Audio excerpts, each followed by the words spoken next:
Assalamualaikum warahmatullahi wabarakatuh. Pada video kali ini akan dipaparkan mengenai pameran lesson planning pada mata kuliah pemahaman tentang peserta didik dan pembelajarannya. RPP Materi Logika Matematika yang telah kami susun dan kami evaluasi pada PPL 1 di SMK Negeri 2 Semarang di kelas 11.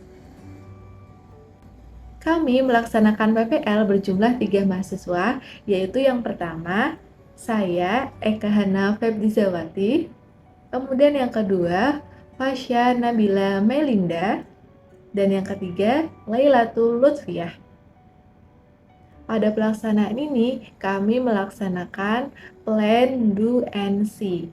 Nah, pada tahap yang pertama ini, kita melaksanakan plan. Sebelum melaksanakan praktek pembelajaran, mahasiswa terlebih dahulu melakukan observasi kepada peserta didik. Kemudian bersama dengan guru pamong, membuat rancangan RPP yang akan dilaksanakan di kelas.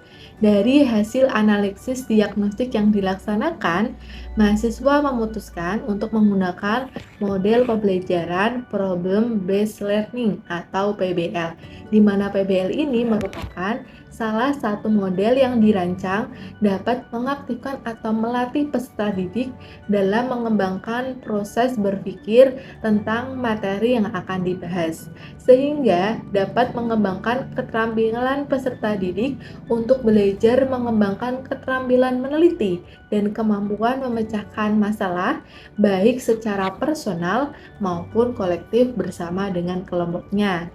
Dan asesmen aktif pembelajaran yang dilaksanakan yaitu soal tertulis dalam bentuk game board work. Nah, yang pertama kita akan membahas mengenai komponen RPP. Terdapat identitas pada RPP, kemudian kompetensi inti, kompetensi dasar, dan juga indikator pencapaian kompetensi. Setelah itu, di komponen RPP juga terdapat tujuan pembelajaran, pendekatan model dan metode pembelajaran, media dan alat, sumber belajar, serta materi pembelajaran. Selanjutnya, komponen dalam RPP, yaitu ada langkah-langkah pembelajaran. Di sini, langkah pembelajaran yang pertama adalah kegiatan pendahuluan. Yang pertama, guru memulai pelajaran dengan memberi salam, menyapa serta mengajak peserta didik untuk berdoa sebelum memulai pembelajaran. Yang kedua, guru menanyakan kabar, mengecek kehadiran dan kesiapan peserta didik untuk mengikuti pembelajaran. Yang ketiga, peserta didik memperhatikan penjelasan mengenai materi, kompetensi dasar, tujuan pembelajaran, dan teknik penilaian yang akan dilaksanakan. Yang keempat, guru memotivasi peserta didik dengan cara memberikan contoh penerapan logika matematika dalam kehidupan. Yang kelima, melalui PPT, guru mengaitkan materi sebelumnya dengan materi yang akan dipelajari dan juga melakukan apersepsi. Selanjutnya, terdapat kegiatan inti. Kegiatan inti dilaksanakan selama 60 menit, terbagi menjadi beberapa fase. Terdapat 5 fase pada tahapan model pembelajaran problem-based learning.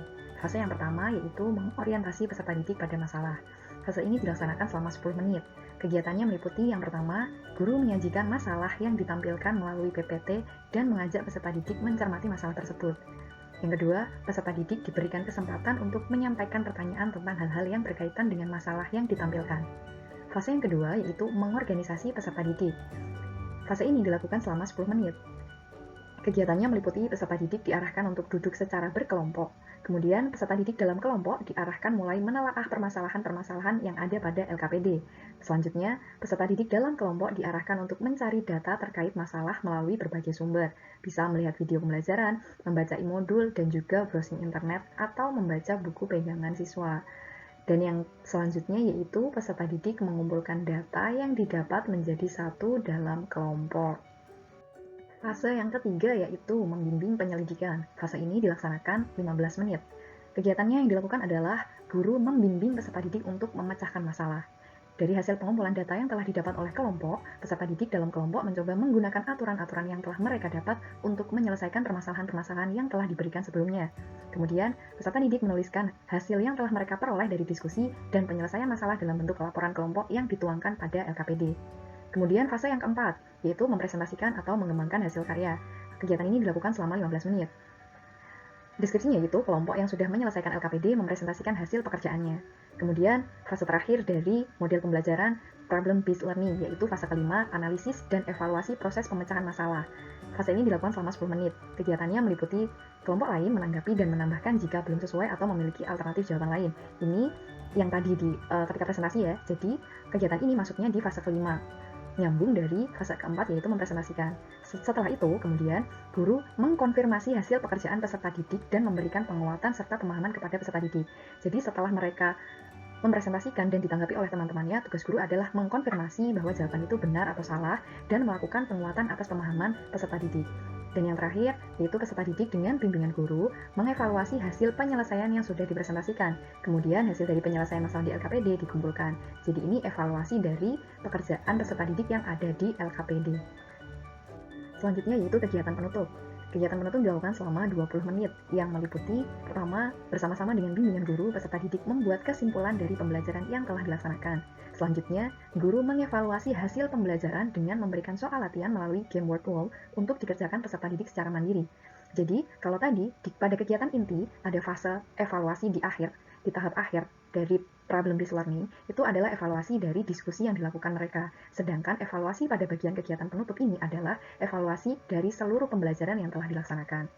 Kemudian yang ketiga, yaitu peserta didik dan guru melakukan refleksi tentang pembelajaran pada pertemuan ini dengan cara peserta didik mengisi poin penilaian diri. Kemudian, guru memberikan tindak lanjut pembelajaran melalui remedial dan juga pengayaan. Yang kelima, guru menginformasikan materi pertemuan selanjutnya.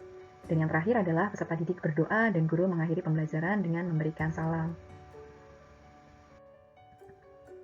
Kemudian, asesmen yang kami gunakan pada rancangan pembelajaran kali ini, yaitu meliputi yang pertama ada asesmen sikap spiritual, kemudian ada asesmen sikap sosial, dan juga ada asesmen keterampilan, serta asesmen pengetahuan.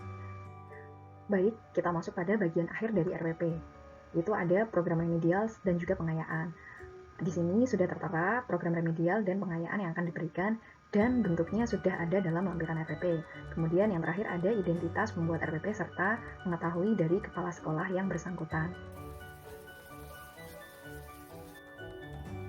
Kemudian selanjutnya ada lembar kerja peserta didik atau LKPD.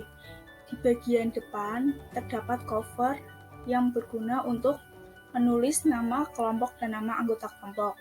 Kemudian di halaman kedua, di bagian atas terdapat identitas LKPD seperti materi, kelas, dan tujuan pembelajaran. Di bawahnya juga terdapat petunjuk mengerjakan LKPD. Kemudian di bagian bawah terdapat stimulus dan identifikasi masalah. Lanjut di halaman ketiga, terdapat materi singkat untuk membantu peserta didik dalam mengerjakan permasalahan yang akan diberikan.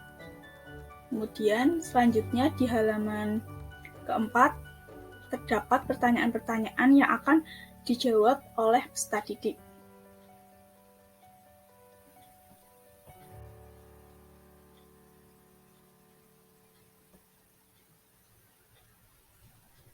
Kemudian terdapat remedial dan pengayaan yang akan dikerjakan oleh peserta didik.